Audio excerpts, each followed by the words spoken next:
ఇంట్లో చుట్టూ తిరిగితే ముఖ్యంగా ఇంట్లో ఉన్న మహిళలు ఎక్కడ కరెంటు కట్టేస్తారు అనే ఆలోచనతోన భయపడే వాళ్ళు ఎక్కడో అప్పు తీసుకొచ్చైనా కరెంటు బిల్లులు కట్టే పరిస్థితి. కరెంటు బిల్లులు కట్టకపోతే ఎంబడే డిస్కనెక్ట్ చేయడం వల్ల వాళ్ళకు ఎన్నో ఇబ్బందులు ఎదుర్కొన్న పరిస్థితులు మనం గతంలో చూసినాం. ఈరోజు అదే కాకుండా ఇన్ టైంలో కట్టకపోతే వాళ్ళకు పెనాల్టీలు వేసిన సందర్భాలు కూడా గత ప్రభుత్వంలో మనం చూసాం అధ్యక్ష. ఈరోజు గతంలో డాక్టర్ వైఎస్ రాజశేఖర రెడ్డి గారు ముఖ్యమంత్రిగా ఉన్నప్పుడు మనము రైతులకు ఉచిత కరెంట్ ఇచ్చినాము. ఈరోజు గౌరవ ముఖ్యమంత్రి రేవంత్ రెడ్డి గారి నాయకత్వంలో ఈరోజు గృహాలకు కూడా ఉచిత కరెంట్ ఇస్తున్న ప్రభుత్వం మన ప్రజా ప్రభుత్వం అని చెప్పేసి ఈ సందర్భంగా తెలియజేస్తా ఉన్నా అధ్యక్ష. అయితే ఇక్కడ కొన్ని చిన్న చిన్న టెక్నికల్ ఇష్యూస్ ఉన్నాయి అధ్యక్ష.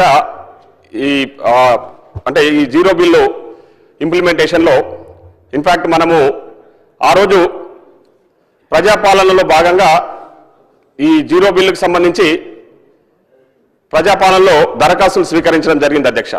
చాలా మంది అప్లికేషన్స్ పెట్టుకున్నారు అధ్యక్ష. బేస్డ్ ఆన్ ది అప్లికేషన్సే మనము అర్హత గల వ్యక్తులకు ఈ స్కీము ఇంప్లిమెంట్ చేస్తున్నాం అధ్యక్ష.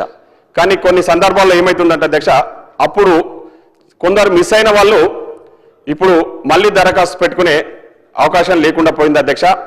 దాన్ని మీ ద్వారా గౌరవ మంత్రి గారిని రిక్వెస్ట్ చేస్తా ఉన్నా, ఎవరైనా నిజంగా అర్హత గల వ్యక్తులు మిస్ అయి ఉంటే వాళ్ళకు అవకాశం కల్పించాలని కోరుతా ఉన్నా. అదేవిధంగా అధ్యక్ష, కొందరు ఆ రోజు ఒకే కుటుంబంలో అంటే ఉమ్మడి కుటుంబంలో ఉన్న వ్యక్తులు ఆ రోజు ఒకే కుటుంబం కింద జీరో బిల్ వచ్చింది అధ్యక్ష. తదనంతరం వాళ్ళు వేరుపడ్డ తర్వాత వాళ్లకు మనము ఎంతో ప్రతిష్టాత్మకంగా చేపట్టిన రేషన్ కార్డ్స్ కూడా సపరేట్ అందజేయడం జరిగింది. ఆ రేషన్ కార్డు సపరేట్ వచ్చిన వాళ్ళకి మళ్ళీ సపరేట్ అంటే వాళ్ళు వేరే గృహంలో ఉంటూ సపరేట్ రేషన్ కార్డు తీసుకున్న వాళ్లకు అవకాశం కల్పించడానికి ఈరోజు మనము అవకాశం ఇవ్వాలని చెప్పేసి మీ ద్వారా గౌరవ మంత్రి గారిని కోరుతా ఉన్న అధ్యక్ష. అదేవిధంగా కొందరు గతంలో కిరాయిలో ఉన్నప్పుడు వాళ్ళకి జీరో బిల్ వచ్చినాయి అధ్యక్ష. తర్వాత వాళ్ళు సొంత ఇంటికి మారినప్పుడు వాళ్ళు అప్లికేషన్ పెట్టుకుంటే ఒక 6 months టైం తీసుకొని ప్రాసెస్ చేయడానికి టైం తీసుకుంటా ఉన్నారు అధ్యక్ష. దాన్ని మీ ద్వారా గౌరవ మంత్రి గారిని కోరుతా ఉన్నది ఏంటంటే ఇమీడియట్లీ అంటే మనము 6 months వెయిట్ చేసేదానికంటే ఇమీడియట్లీ వాళ్ళకు ఈ జీరో బిల్లు కొత్త ఇంటికి పోయినప్పుడే ఆ అప్లికేషన్స్ కూడా స్పీడప్ చేసి త్వరితగతిన వాళ్లకు కన్సిడర్ చేసి మళ్ళీ జీరో బిల్లు వర్తించే విధంగా చేయాలని చెప్పేసి నేను మీ ద్వారా కోరుతా ఉన్నా అధ్యక్ష. అదేవిధంగా ఇంకొక సమస్య అధ్యక్ష, ఒక సందర్భంలో ఈరోజు ఈ నెలకు 200 యూనిట్లు వస్తే next month more than 200 units వస్తే బిల్లు వస్తూ ఉంది అధ్యక్ష. మళ్ళీ ఆ నెక్స్ట్ మంత్ మళ్ళీ 200 యూనిట్స్ వస్తే దానికి జీరో బిల్లు రావడం లేదని చాలా మంది కొందరు లబ్ధిదారులు కంప్లైంట్ చేస్తూ ఉన్నారు అధ్యక్ష. ఇవన్నీ కూడా చిన్న చిన్న టెక్నికల్ ఇష్యూస్, కానీ దానివల్ల సామాన్యులు ఇబ్బంది పడతా ఉన్నారు. కాబట్టి వారిని ఈ టెక్నికల్ ఇష్యూస్ అన్ని కూడా రిజాల్వ్ చేయాల్సిందిగా మీ ద్వారా గౌరవ మంత్రి గారిని కోరుతా ఉన్న అధ్యక్ష. ముఖ్యంగా నిజంగా చెప్పాలంటే నా నియోజకవర్గానికి సంబంధించి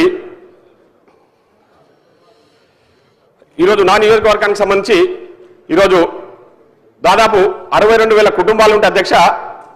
దాంట్లో 46,000 కుటుంబాలు ఈ జీరో బిల్లును అప్లికేషన్ పెట్టుకుంటే అవన్నీ కూడా కన్సిడర్ చేసి 46,000 కుటుంబాలకు ఈరోజు మనం ఈ 200 యూనిట్స్ ఉచితంగా ఇస్తున్నాం అధ్యక్ష. అంటే దాదాపు 90% ప్రజలకు ఈరోజు నా నియోజకవర్గంలో జీరో బిల్లు అందుతున్నందుకు చాలా మంది చాలా సంతోషంగా ఉన్నారని కూడా నేను ఈ సందర్భంగా నా నియోజకవర్గ ప్రజల తరఫున మీ ద్వారా గౌరవ మంత్రి గారికి చెప్తా ఉన్నా.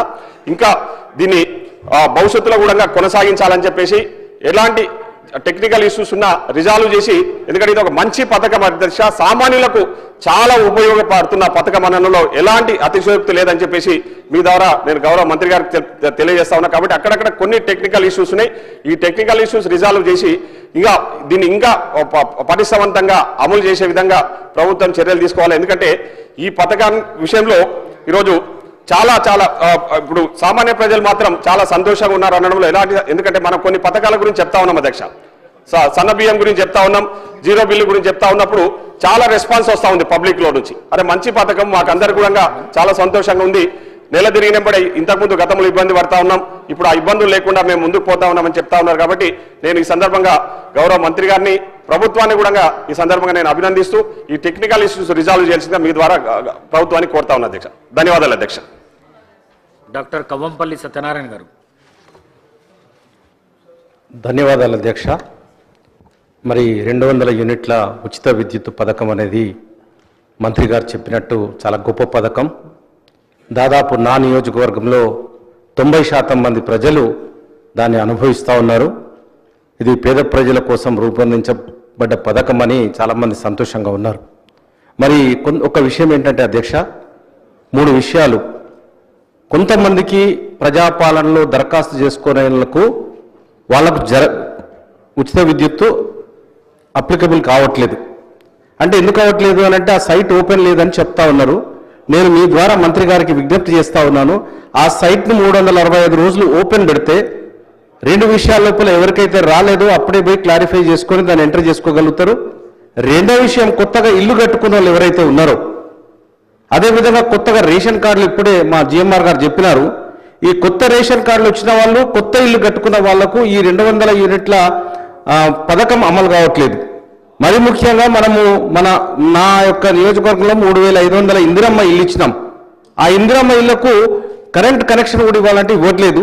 కాబట్టి కొంచెం దృష్టిలో పెట్టుకొని కొత్త రేషన్ కార్డులు వచ్చిన వాళ్లకు, ఎవరికైతే ప్రజాపాలన దరఖాస్తు చేసుకున్న వాళ్లకు, మూడవది కొత్తగా ఇల్లు కట్టుకున్న వాళ్ళకు, ఈ ముగ్గురికి కూడా ఈ యొక్క ఉచిత విద్యుత్తు 200 యూనిట్ల వరకు ఈ పథకాన్ని అమలు చేయాలని మీ ద్వారా కోరుకుంటూ అవకాశం ఇచ్చినందుకు మీకు ధన్యవాదాలు తెలియజేస్తూ సెలవు తీసుకుంటాను. దానం నాగేందర్ గారు.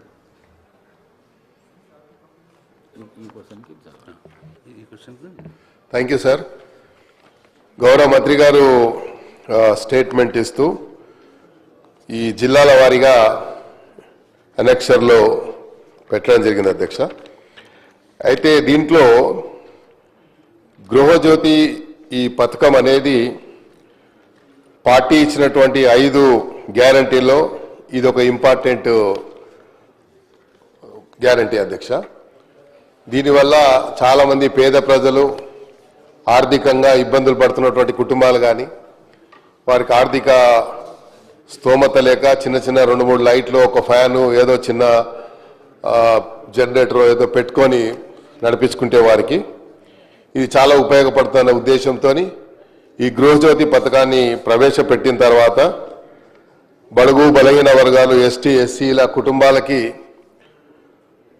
చాలా ఆనందంతో పాటు, లాభంతో పాటు అన్ని రకాలుగా వాళ్లకు మరి ఒక నూతనమైనటువంటి ఉత్సవాన్ని కలిగించింది అధ్యక్ష. తమ ద్వారా నేను గౌరవ మంత్రి గారిని అడగదలుచుకున్నాను. మంత్రి గారు ఇచ్చినటువంటి స్టేట్మెంట్లో అధ్యక్ష, డిస్ట్రిక్ట్ వైజ్గా ఇచ్చినటువంటి ఏదైతే అనెక్షర్లో ఇచ్చారో దాంట్లో చూసినట్టయితే హైదరాబాదు రంగారెడ్డి కలిసి కేవలం 6 లక్షల పైచిల్కే బెనిఫిషరీస్ ఉన్నారు అని ఇందులో వచ్చింది. మీరు ఒకసారి మన దీని సెన్సస్ ప్రకారంగా చూసుకుంటే అధ్యక్ష, హైదరాబాద్ రంగారెడ్డిలో సుమారు 2 కోట్ల నియర్లీ 2.5 crores జనాభా, 2 crores దాటే ఉంటుందని నేను అనుకుంటున్నాను. బట్ హైదరాబాద్లో మాత్రం 1 crore మాత్రం హైదరాబాద్లో ఉంది అధ్యక్ష. అంటే మిగతా వాళ్ళు బెనిఫిషరీలో భాగస్వాములు కాకపోవడానికి ఏదన్నా మీ దగ్గర సమాచారం ఉందా? ఉంటే దానికి సంబంధించినటువంటి ఏదైనా ప్రణాళిక సిద్ధం చేస్తున్నారని తమ ద్వారా మంత్రిగా నడుతున్నారు. అదేవిధంగా అధ్యక్ష, ఒక కుటుంబంలో చాలా మందికి రేషన్ కార్డులు, మనం కొత్త రేషన్ కార్డులు ఇవ్వకపోవడం వల్ల ఆ రేషన్ కార్డులు పొందని వారు ఇందులో భాగస్వాములు కాలేకపోతున్నారు. నిజంగా వాళ్ళు బిలో పవర్టీ లైన్ కింద ఉన్నా కూడా వారికి కొత్త రేషన్ కార్డు రాకపోవడానికి కారణం, మొన్ననే మంత్రి గారు ప్రకటించారు కొత్త రేషన్ కార్డులు ఇస్తున్నామని, అందులో చాలామంది భాగస్వాములు అవుతారు. అయితే ఇందులో ఒక చిన్న కిటుకు ఉంది అధ్యక్ష. ఎవరైనా బెనిఫిషరీ 200 యూనిట్లకు దాటి ఒక 5, 10, 15 యూనిట్లు దాటిపోతే టోటల్ 215 యూనిట్లకు డబ్బు కట్టాల్సి వస్తుంది. So I may request through you honourable minister sir, నేనేమంటున్నా అంటే 200 యూనిట్ దాటి 205, 10 యూనిట్ దాటంగానే 210 యూనిట్లకు డబ్బు కట్టాల్సి వస్తుంది. సో 210 యూనిట్ల కంటే ఆయనకి ఏమనిపిస్తుంది, బెనిఫిషరీకి అరే నాకు ఉచిత కరెంట్ అంటారు, మొత్తం 210 యూనిట్ల కరెంట్ వచ్చింది ఏంటి అనేది ఒక ఇది ఉంది. అదేవిధంగా బయట ఒక గ్లోబల్ ప్రచారం జరుగుతూ ఉంది. వాళ్ళు ఏమంటున్నారు, అసలు ఆ గ్యారంటీలలో ఈ ఉచిత కరెంట్ వస్తేనే లేదు అంటున్నారు. సో మనము ఇక్కడ క్లియర్గా మెన్షన్ చేసాము అనెక్సర్లో ఏ డిస్ట్రిక్ట్ వైజ్గా ఎంతమంది బెనిఫిషరీస్ ఉన్నారో మనం చేసినాము. అదేవిధంగా హైదరాబాద్ రంగారెడ్డిలో కేవలం 6 లక్షలు అంటే మీకు నేను క్యాలిక్యులేట్ చేసి చూశాను అధ్యక్ష. ఇచ్చినటువంటి ఎలక్షన్లో ఇచ్చినటువంటి స్టేట్మెంట్ ప్రకారంగా ఇంతమందే ఉన్నారని చెప్పి అంటున్నారు. దీన్ని పెంచడానికి, దీంతో అవేర్నెస్ తీసుకురావడానికి మీకు సంబంధించినటువంటి సిబ్బందితోని ఏదైనా అవేర్నెస్ తీసుకొస్తామా, లేకపోతే దీనికి ఏదైనా ప్రణాళిక ఉందా అని చెప్పి తమ ద్వారా మంత్రి గారిని అడుగుతూ, అదేవిధంగా ఇది మాత్రం చాలా ఇంపార్టెంట్ అధ్యక్ష. వైట్ రేషన్ కార్డ్స్ లేని వారికి, వాళ్ళు బిలో పవర్టీ లైన్లో ఉన్నవారికి, ఒకవేళ వైట్ రేషన్ కార్డు ఉన్నా ఇది మాత్రం మంత్రి గారు చాలా దృష్టి కేంద్రీకరించాలి అధ్యక్ష. దీని మీద వైట్ రేషన్ కార్డు ఉన్నా కొంతమంది కార్లు తీసుకొని, అప్పుడు ఎస్సీ ఎస్టీ స్కీమ్ కింద కార్లు తీసుకొని ఇంటి ముందు కారు ఉంటే నువ్వు ఈ బిలో పవర్టీ లైన్ కింద కవర్ కావడం లేదు కాబట్టి ఈ స్కీమ్లో భాగస్వాములు కాలేకపోతున్నారు అధ్యక్ష. కాబట్టి ఈ స్కీమ్లో ఇంటి దగ్గర కారు ఉంటే వాడు కారు ట్యాక్సీ నడిపించుకొని వాడి జీవన ఆధారం, దట్ ఈస్ లైవ్లీహుడ్ అధ్యక్ష.